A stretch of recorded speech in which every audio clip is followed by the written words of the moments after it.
पूर्व मंत्री डॉक्टर सुनील कुमार का भव्य अभिनंदन। 14 जनवरी के बाद लखनपुर बस स्टैंड उद्घाटन का ऐलान। मानपुर प्रखंड अंतर्गत सुखदेव पैलेस के प्रांगण में बिहार सरकार के पूर्व वन, पर्यावरण एवं जलवायु परिवर्तन मंत्री सह बिहार शरीफ के विधायक डॉक्टर सुनील कुमार के सम्मान में एक भव्य अभिनंदन समारोह का आयोजन किया गया। डॉक्टर सुनील कुमार ने कहा कि बस स्टैंड को चालू करने के लिए वे स्वयं मानपुर आएंगे और इसका उद्घाटन करेंगे। इस मौके पर रवि कुमार मेहता, रवि कुमार, पूर्व मुखिया अरविंद कुमार, पूर्व मुखिया सच्चिदानंद, प्रोफेसर उपेंद्रनाथ वर्मा, डॉक्टर बोस के अलावा कुशवाहा समाज के कई बुद्धिजीवी लोग मौजूद थे। ये सुखदेव पैलेस का प्रांगण है और जब विधानसभा का चुनाव हो रहा था तो वजीरगंज विधानसभा में समर्थन जुटाने के लिए मुझे भी दायित्व दिया गया था। मैं इसी परिसर में आके 3 दिन रहा था। तो आज यहाँ के लोगों ने रखा है एक अभिनंदन समारोह, स्वागत समारोह, उसी में मैं सम्मिलित होने के लिए आया हूँ। काफ़ी लोगों ने प्रयास किया और प्रचंड बहुमत से हम वजीरगंज भी जीते और सरकार भी बनी। तो उसी संदर्भ में मैं आज इनके बीच आया हूँ। बाकी जो सरकार जो बनी है, निश्चित तौर पर जितनी आशाएं बिहार की जनता ने रखी है, हमारी सरकार उस पर खरा ही नहीं उतरेगी, उससे ज़्यादा काम करेगी। सर, ये जो वजीरगंज विधानसभा में एक लखनपुर गांव आता है, वहाँ बस स्टैंड का मुद्दा, जो समाज की बात होती है अगर, तो वो बस स्टैंड का मुद्दा बड़ा जोर शोर से उठाया जाता है। बस स्टैंड भी बन चुका है, सारे विधिवत वो सही जगह पे है, लेकिन बस स्टैंड आज तक वहाँ गया नहीं उस गांव में। निश्चित तौर पर आपको भी सम्राट चौधरी ने कहा था कि ये नहीं तो हम ये उद्घाटन करेंगे। अब कब उद्घाटन कर रहे हैं? 14 के बाद, 14 जनवरी के बाद निश्चित तौर पर हम और सम्राट जी दोनों मिलकर उद्घाटन करेंगे। क्या बात है, ठीक है सर।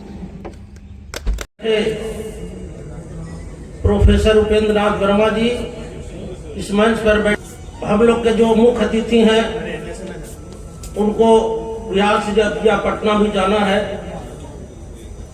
मेरा ज्यादा कुछ तो नहीं कहना है, लेकिन इतना मैं जरूर कहना चाहूंगा कि अभी जो फिलहाल विधानसभा का चुनाव हुआ और उस चुनाव में मैं अपने विधानसभा के, अपने समाज के लोगों से, हमारा कह लीजिए या समाज का प्रतिष्ठा कह लीजिए, लखनपुर का प्रतिष्ठा कह लीजिए, जिस सवाल पर इस क्षेत्र के विधायक जी के द्वारा, चूंकि इस समाज में कोई दूसरे व्यक्ति नहीं है, हमारे नेता भी गार्जियन हैं जो अपने ही समाज से हैं, और जितने भी लोग बैठे हैं हम लोग अपने समाज के लोग हैं, इसलिए यह बात मैं बोल रहा हूं। अगर हम लोग हॉल से बाहर होते तो यह बात नहीं बोलते, चूंकि हम लोग की व्यवस्था था। यहाँ वजीरगंज विधानसभा में मैं अपने माननीय मंत्री जी को ये आश्वस्त कर देना चाहता हूं कि हम लोग जो यहाँ विरोध कर रहे थे वो यहाँ के उम्मीदवार के विचार का विरोध था, उम्मीदवार के गलत नीति और गलत काम का विरोध था। यहाँ एनडीए का विरोध नहीं था, ये सर्वप्रथम बात है। और लखनपुर के प्रतिष्ठा को वजीरगंज विधानसभा के लोगों ने जो अपनी प्रतिष्ठा जोड़ के इस लड़ाई को लड़ने का काम किए, उसके लिए मैं इस मंच के माध्यम से तमाम वजीरगंज विधानसभा के कुशवाहा समाज के लोगों को नतमस्तक हूं और आभार प्रकट करता हूं। और मैंने पहले भी कहा था कि जब कभी भी अपने समाज के लोगों को मेरी कुर्बानी की जरूरत अगर आ जाएगा, तो जो समाज के लोगों ने हम पर भरोसा और विश्वास जताया है, अगर सही में आवश्यकता आया तो जो हमारे अंदर जो क्षमता होगा वो निश्चित रूप से समाज के लिए लगा दूंगा। और मैं आगे का मेरा जो सोच है, क्योंकि अभी जो हम लोग प्लान बनाए और जो सोचे, अब जिस रास्ते पे समाज इकट्ठा हुए, उसी का नतीजा जब आप वजीरगंज विधानसभा में जब कुशवाहा समाज के लोगों का इसी हॉल में बैठक हुआ और भारी बड़े पैमाने पे बैठक हुआ, हम समझते हैं कोई ऐसा सामाजिक और पॉलिटिकल अपने समाज का लोग नहीं थे जो उस बैठक में सम्मिलित नहीं हुए और अपना निर्णय और अपना विचार नहीं दिए। और वो जो बैठक हुआ और एकजुटता का जो परिचय दिया गया, यही कारण है कि कुछ लोगों को जो उम्मीदवार के द्वारा पैर पकड़ा गया, या उनको आगे सरेंडर किया गया, उनको अधिक सम्मान मिला, उसका एक कारण था कि आपका समाज एकजुट हो गए, आपके ताकत को किसी ने समझने का काम किया। और यही कारण है कि आपके जो खिलाफ में दूसरे लोग चल रहे थे उनको प्रतिष्ठा अधिक मिला, तो सिर्फ इसलिए मिला कि आपके शक्ति को किसी ने समझने का काम किया। अन्यथा कोई ऐसा, इसके पिछले बार भी कई बार विधानसभा चुनाव हुआ था, आप लोग देखते होंगे कि हम लोगों को कितना कोई वैल्यू देता था, कितना हम लोगों को खोज खबर करता था, लेकिन अगर खोजने का किसी ने काम किया तो सिर्फ इसलिए कि आपका समाज, हम लोग एकजुट हुए।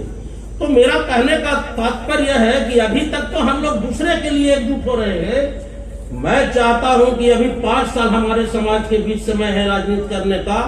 इस 5 साल के दरमियान अगर हमारा समाज ईमानदारी से एकजुटता का परिचय देते रहे, समय समय पर एक निर्णय, एक विचार के साथ यह समाज चलने का काम करे, तो वह दिन दूर नहीं है जब समाज के एकता और अखंडता के बल पर इस वजीरगंज विधानसभा में अपने समाज से किसी न किसी नौजवान साथी को नेता बनाया जा सकता है। हम लोग, जो मेरी आबादी है वजीरगंज विधानसभा में, कोई ऐसी जात नहीं, कोई ऐसी जमात नहीं है जिससे कम है। एक सिंगल समाज है जो जादव समाज के लोग हैं, उसके बाद कुशवाहा समाज के लोग हैं। तो जादव समाज के लोग भी परिवर्तन चाहते हैं कि हम लोग को किसी तरह से जो वजीरगंज विधानसभा का पॉलिटिकल परिस्थिति है उसमें निजात मिले। तो मैं आग्रह करूंगा अपने समाज के सभी लोगों से, सभी नौजवान साथी से और सभी मंच पर बैठे सम्मानित नेतागण से भी कि जब कभी वजीरगंज विधानसभा में कोई समाज का बैठक हो, कोई कार्यक्रम हो, तो सारे लोग एकजुट होकर जुटने का काम करिए। हम अक्सर देखते हैं कि इतना मेहनत, इतना प्रयास करते हैं, उसके बाद भी जितनी हमारी आबादी है वजीरगंज विधानसभा में, उसके अनुपात में भीड़ नहीं लगता है। ये चिंता का विषय है। आपको इस पर चिंता करना होगा कि आखिर आज के दिन भी हमारा समाज के लोग अगर राजनीतिक क्षेत्र में इतना जागरूक नहीं हुआ है, क्योंकि आपस में हमें महसूस किया है कि समाज के अंदर भी कुछ जो है नेता कम और कार्यकर्ता ज्यादा हो गए, कार्यकर्ता कम और नेता ज्यादा हो गए। तो हम समझते हैं कि सरकारी विभाग में भी देखते होंगे कि बने उम्र के हिसाब से सीनियरिटी के आधार पर प्रमोशन होता है।